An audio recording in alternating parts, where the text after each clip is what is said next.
MLA பதவி வந்து இங்கே வெற்றி பெற்றதுக்கு பிறகு சென்னை மாநகரத்தில் முதல் கட்ட பஞ்சாயத்தினுடைய கூட்டு குழாவணை பண்ணுற வேலை முதல் ஆள் யாருன்னு கேட்டிங்கன்னா பிரபாகர் ராஜா. பிரபாகர் ராஜா இது மட்டும் இல்லை, அவருடைய பல விஷயங்களை வந்து நம்ம வெளியில் கொண்டு வந்திருக்கோம். இதுக்கு முன்னாடி போன வருஷத்தில் நடந்த இதே மாதிரி ஆள் கடத்தல் ஒரு கேமராமேன் ஆள் கடத்தினாங்க. பிறகு அடுத்து பார்த்திங்கன்னா கேகேநகர் பகுதியில் இருக்கக்கூடிய ஒருத்தரை கட்ட பஞ்சாயத்து பண்ணாங்க. இப்படி தொடர்ந்து நம்ம என்னுடைய எக்ஸ்தலத்தில் தொடர்ந்து அவரை பற்றி போட்டுகிட்டே இருக்கோம். தமிழக முதலமைச்சர் வந்து இதில் ஏன் இரும்பு கரம் என்ன ஆச்சுன்னு தெரியல எனக்கு.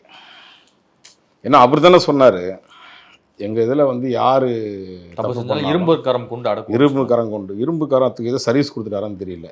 ஏதாவது இந்த ஆயில் பாலிஷ் ஏதாவது கொடுத்துருப்பாருன்னு நினைக்கிறேன். ரொம்ப அநியாயங்க. மக்கள் வந்து ஓட்டு போட்டு தேர்ந்தெடுக்கிறதுக்கு எதுக்குங்க?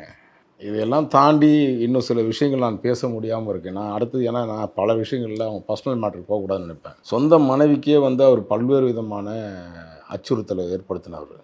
இதெல்லாம் யாருக்காக சேர்க்குறாரு பணம்? அடுத்தவன்கிட்ட ஆட்டையை போடுறதெல்லாம் நிற்கிறார் இல்லையா பிரபாகர் ராஜா, யாருக்காக அந்த பணத்தை சேர்க்குறாரு?